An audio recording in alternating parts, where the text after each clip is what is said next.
Что делать, если у человека сложный характер? Людей со сложным характером не бывает.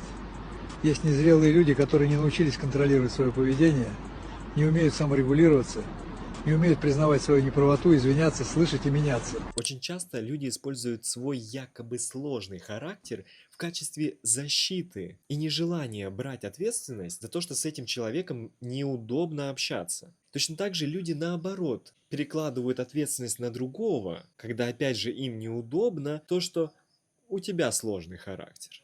И дело на самом деле не в том, что что-то у них действительно очень сложное, потому что это может быть так, исходя из какого-то воспитания или прошлого, а дело в том, хотят ли они научиться коммуницировать с другим человеком так, чтобы комфортно было обоим. А если вам интересно понять, какой характер именно у вас, то просто напишите в комментариях слово «тест», и я вам пришлю короткий психологический тест, который расскажет все подробности про вашу психику.